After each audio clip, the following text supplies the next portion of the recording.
네, 시사 인터뷰 오늘 듣고 계신 시각 8시 7분 36초 지나고 있습니다. 매주 목요일에 만나는 스포츠 브리핑 황주일보 김여울 기자와 함께합니다. 안녕하십니까? 예, 안녕하십니까? 네, 기아가 서건창 영입을 했네요. 네, 서건창. 서건창 선수 강주에서 계속 좀 운동을 하면서 새로운 팀을 찾고는 있었습니다. 그런데 이제 친정에서 키움으로 가지 않을까라는 그런 예상도 있었지만 서건창 선수 좀 고향 팀에서 뛰고 싶어하는 의지도 있었고요. 결국 기아 계약을 했는데 연봉 5천만 원, 옵션 7천만 원 등 총액 1억 2천만 원에 계약을 했습니다. 서건창 선수 하면은 강주일고를 졸업하고 LG에서 육성 선수 신분으로 프로 생활을 시작을 했었는데 한 경기 출전하고 또 어깨 부상 여파로 오랜 활동하지 못했었고요. 현역으로 복무를 했다가 군복무를 한 뒤에 다시 그 테스트를 통해서 키움 히어로즈에서 선수 생활을 시작했고요. 이곳에서는 제대로 좀 존재감을 발휘를 하면서 2014 시즌에는 201개 안타까지 기록을 했습니다. 당시 그 최다 안타 기록은 이종범 선수가 가지고 있었던 기록인데 이걸 챔피언스 필드에서 198번째 안타를 기록했고요. 또 200개 안타를 넘어서면서 KBO 리그에서 처음으로 200안타를 기록했고 MVP까지 수상을 했고요. 또 골든글러브도 3차례 수상을 했습니다. 기아 입장에서는 앞서서 김선빈 선수와 FA 계약을 하면서 내야의 한 축 그리고 타격의 중심인 김선빈 선수를 그대로 좀 유지를 한 상태고요.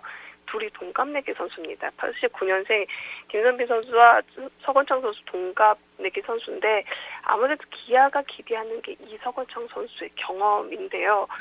기아 지금 이제 내야 쪽에 그 젊은 선수들은 많긴 합니다. 하지만 아직까지는 지난 시즌에도 김선빈 선수가 부상으로 빠졌다던가 이럴 때 확실하게 자리를 잡은 선수가 나오지 않았고요. 아직 그 백업 선수들의 격차가 크기 때문에 그 선수들의 경험을 통해서 좀 성장할 수 있을 때까지 베테랑들의 힘이 필요한데 그 역할을 김선빈 선수 그리고 서건창 선수가 해줄 것 같습니다.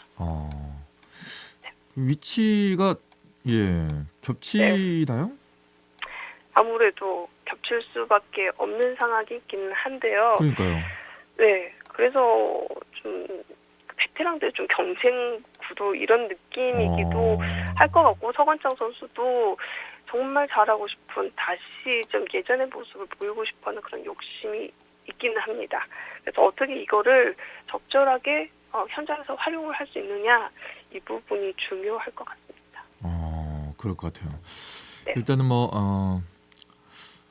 김선빈의 부상이었을 때 그 자리를 어떻게든 잘 막아줄 수 있는 선수가 필요하긴 했는데 네. 그것도 있고 또 하나는 이제 또 경쟁 시스템으로 갈 수 있는 분위기도 만들어 놓고 하긴 서건창 선수가 온다면은 좋겠다 이런 생각이 많이 들긴 하는데 네. 근데 의외로 연봉 계약을 잘했네요. 이 기아로서는. 아무래도 이제 서건창 선수가 그 하래했던 시절은 있지만 최근 3년간 성적이 썩 좋지는 못했었고 서건창 선수 입장에서도 조금 더 이렇게 인정받는 팀에서 그 새로운 도전을 하고 싶은 그런 바람이 있기 때문에 이렇게 계약을 했는데요. 이제 선수에게 좀 달려 있는 것 같고 아무튼 지금 시즌 열심히 좀 준비를 하고 있는 상황입니다. 네. 자 그리고 올 시즌부터는 이제 로봇 심판 도입이 됩니다. 이게 이제 야구에서도 이제 이게 들어옵니다. 축구야 로봇 심판까지는 아니더라도 이제 VAR 이런 게 좀 들어왔거든요. 근데 야구에서도 이제 소위 말하는 이제 좀 애매할 때 이거를 요청을 하지 않습니까? 네. 근데 이제 이번에는 그걸 조금 더 뛰어넘는 로봇 심판입니다. 어떤 겁니까? 네. 그 보시면은 판정 왜 저래라는 그 경기마다 팬들 그런 좀 원성들 좀 많이 내시기도 하는데 네, 맞아요. 볼을 자동으로 판정을 하는 자동 투구 판정 시스템이 개막과 함께 바로 도입이 됩니다. 조금 더 이런 판정에 대한 부분이 이제 자동적인 부분이 좀 늘어나게 되는데 말씀하신 대로 이렇게 좀 축구에서는 이렇게 VAR가 그렇게 많이 활성화되고 있고요. 야구에서도 이제 판정에 대해서 여러 가지 부분에 대한 그런 이제 기계적인 판정이 도입이 되는데 이게 어느 정도 이제 정확하게 또 상황에 맞게 그 경기 운영에 지장을 주지 않는 선에서 진행되느냐 이 부분이 관심사가 될 것 같고요. 네. 좀 많은 좀 변화를 추구를 하고 있습니다. 특히 이제 올 시즌 같은 경우는 이 자동 판정 그런 시스템도 있고요. 또 뭐 개막과 함께 베이스 크기 이제 이미 메이저리그에서 베이스 크기를 좀 확대했는데 이 부분도 좀 플레이에 상당히 좀 영향을 줄 것 같고요. 그리고 수비 시프트도 좀 제한이 됩니다. 수비 시프트에 대해서도 좀 경기의 그 재미를 떨어뜨리는 거 아니냐 이런 논란이 있기도 했는데요. 이 부분에 대한 변화도 있고요. 근데 이제 마무리 캠프에서 가장 그 키워드로 삼고 준비를 했던 부분은 피치 클락인데요. 투수들의 투구 시간을 제한하는 부분, 뭐 몇 초 안에 던져야 된다. 그리고 주장했을 때 견제에도 제한이 되는 이 부분이 있는데요. 이 부분은 일단 퓨처스 리그에서 뭐 전반기에 좀 그 시범 운영을 거쳐서 후반기에 적용 여부가 결정이 될 예정입니다. 그리고 뭐 경기에 투입된 투수 무조건 3명의 선수와 좀 상대를 해야 된다라는 그런 부분도 있는데 이게 거의 보면 이제 시간을 좀 빠르게 하기 위해서 스피드업을 하기 위한 그런 제도들인데 이 부분도 퓨처스 리그에서 먼저 시범 운영을 한 뒤에 그 도입의 여부가 결정이 될 예정입니다. 네. 일단 투구 시간 제한이라든가 또 베이스 네. 크기라든가 이런 것들 또 로봇 심판 제도라든가 이게 어느 팀에는 유리하게 작용할 수 있을 것 같습니다. 팀마다 어떤 색깔들이 있기 때문에 기아에는 어떻게 네. 작용을 할까요? 일단 이제 기아 입장에서 가장 눈에 띄는 부분의 변화 바로 베이스 크기 확대 피치 클락 이 부분일 것 같은데요. 기아가 지난해 보면은 정말 강렬한 타선을 폭발력을 보여주면서 연승을 달렸던 부분이 있고요. 여기에 육상부라고 이렇게 부를 수 있었던 박찬호 선수라든가 김도영, 최원준 이 선수들 하면은 리그에서도 이제 손에 꼽는 주력을 가지고 있는 선수들인데 박찬호 선수는 정말 주루가 좋은 선수, 댄스가 좋은 선수고요.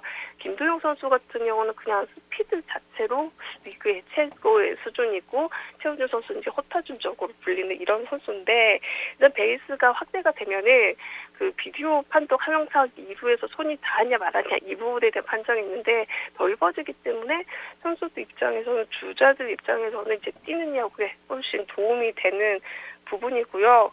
여기 이제 피치 클락 같은 경우도 투수들이 아무래도 시간 제한이 있기 때문에 마음이 급해질 수밖에 없습니다. 그렇기 때문에 이 부분을 잘 활용을 한다면은 기동력이 좋은 기아 입장에서는 이 부분을 충분히 좀 활용할 수 있는. 지난해도 보면은 예를 들어서 김도영과 박찬호 선수가 동시에 그 무상에 있을 때 상당히 좀 신경 쓰는 모습 그리고 한 열라도 더 가기 때문에 이게 득점력으로 연결되는 모습이었는데요.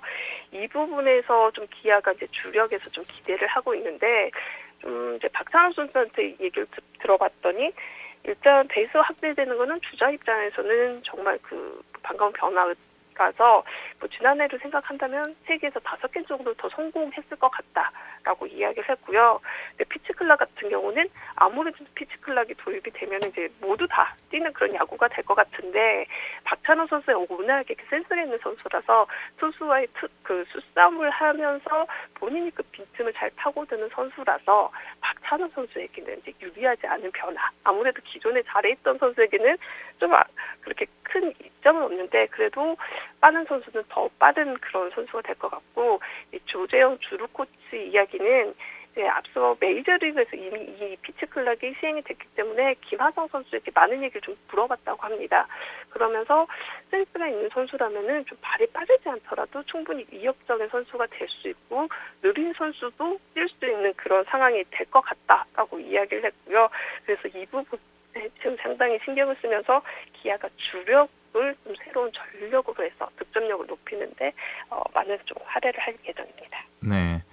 자, 그리고 광주 FC K리그 일정이 나왔는데 빨리 네. 개막을 하네요. 3월 1일에 개막을 해요?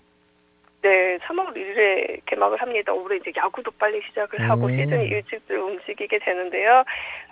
개막전은 지난해 우승팀 울산과 황스필러스는 FA컵 우승팀입니다. 두 팀의 대결 울산에서 오후 2시에 펼쳐지게 되고요. 강주는 3월 2일에 개막전을 갖습니다. 홈에서 경기가 치러지는데요. 상대가 FC 서울입니다. 좀 사령탑들의 대결에 눈길이 쏠리는데요.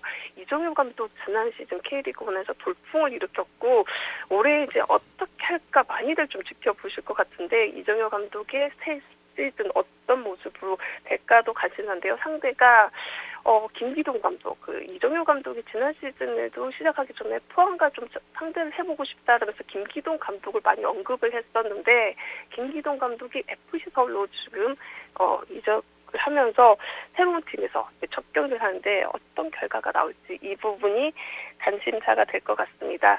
1라운드부터 33라운드까지 정규 라운드 일정이 이미 발표가 됐고요. 이 일정이 끝난 뒤에 이제 파이널 라운드 일정이 발표가 될 예정입니다. 네, 자 여기까지 듣겠습니다. 말씀 고맙습니다. 예, 감사합니다. 네, 지금까지 광주일보 김용울 기자와 함께 스포츠 소식 정리해드렸습니다.